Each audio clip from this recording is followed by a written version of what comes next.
اٹھا کر کے آپ آگ میں جلا دیجئے.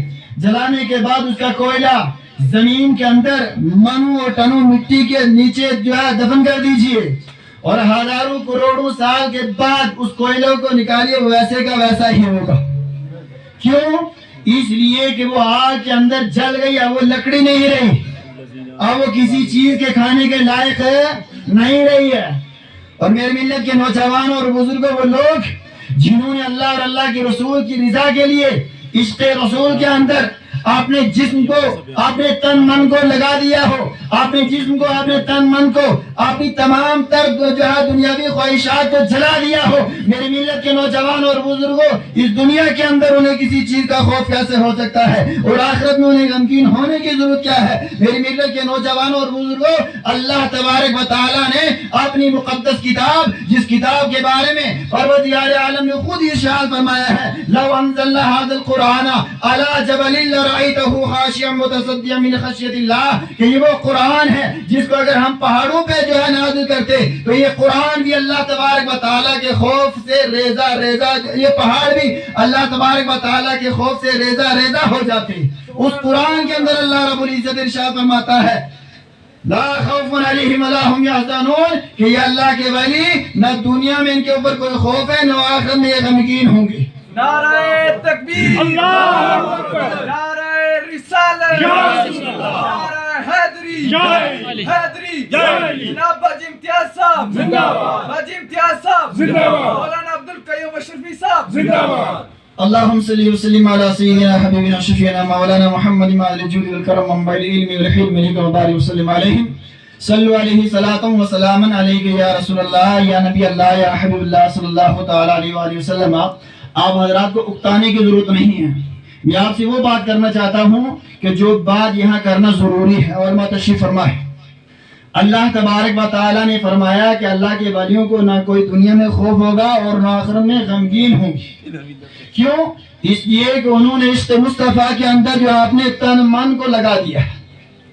اور میری ملت کے نوجوانوں اور بزرگوں, یہ بابا نظام الدین رحمت اللہ علیہ, انہوں نے اپنی دنیا کو, دنیاوی تمام خواہشات کو اللہ کی رضا کے لیے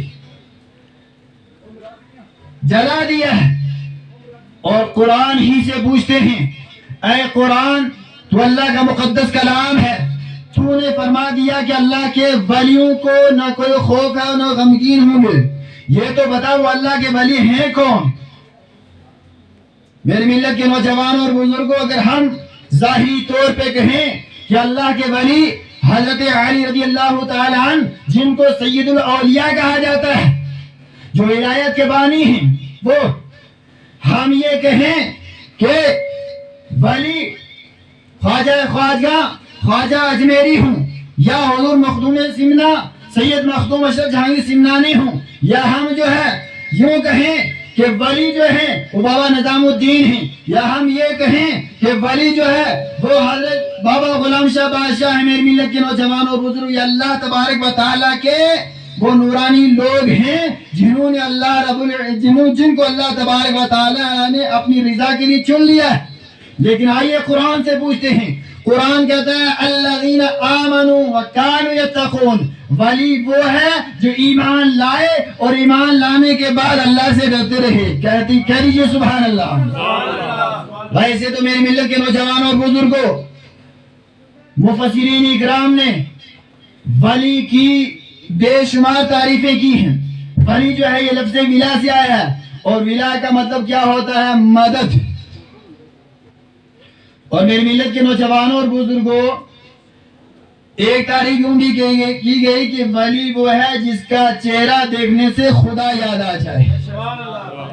ایک تعریف یہ گئی کہ ولی وہ ہے جس کا ظاہر و باطن جو ہے برابر ہو. ایسا نہ ہو کہ جیسا میرا اور آپ کا ماحول ہے, باجی امتیاز صاحب کی بارگاہ میں آ جائیں تو انہی کے نعرے لگانے لگیں, اور جب اپنے دنیاوی معاملات کے اندر الجھ جائیں تو باجی امتیاز صاحب کا مشن کیا ہے اسی کو بھول جائیں.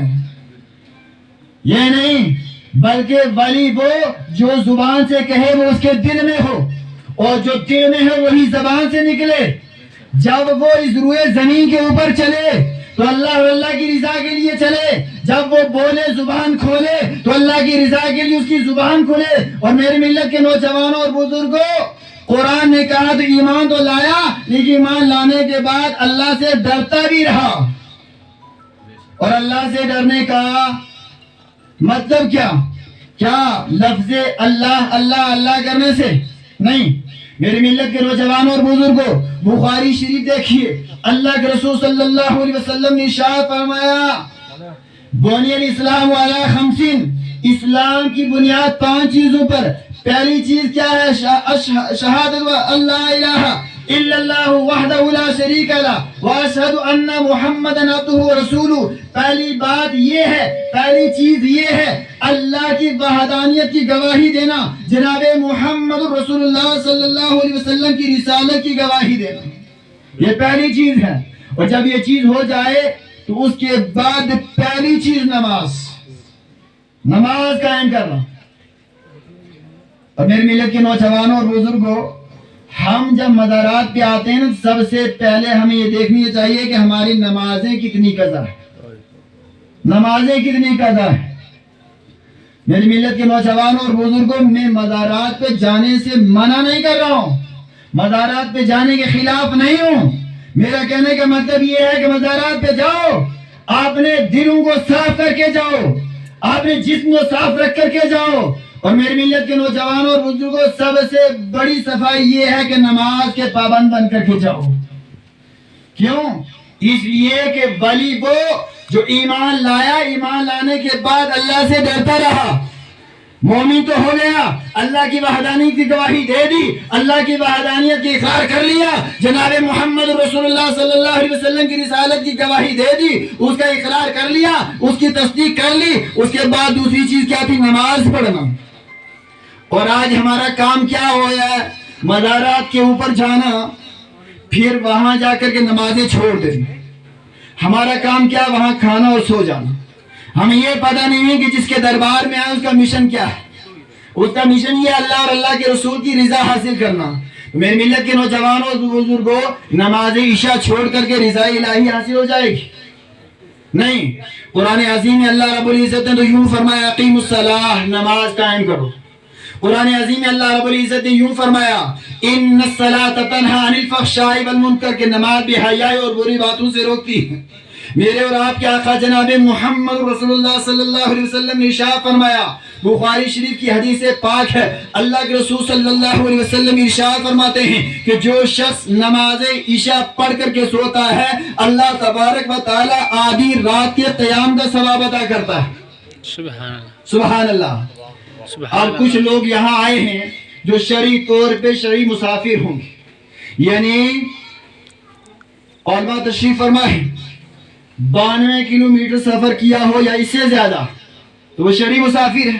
جب شرعی مسافر ہے تو ظہر، عصر اور عشاء 3 نمازیں ایسی ہیں کہ جن میں 4 رکعت والی فرض نماز کو 2 ہی پڑھیں گے۔ اب مجھے بتائیے کہ 2 رکعت نماز عشاء ہم قصر پڑھیں، ساتھ میں 3 وتر پڑھ لیں، کتنا ٹائم لگے گا؟ زیادہ سے زیادہ 6 یا 7 منٹ۔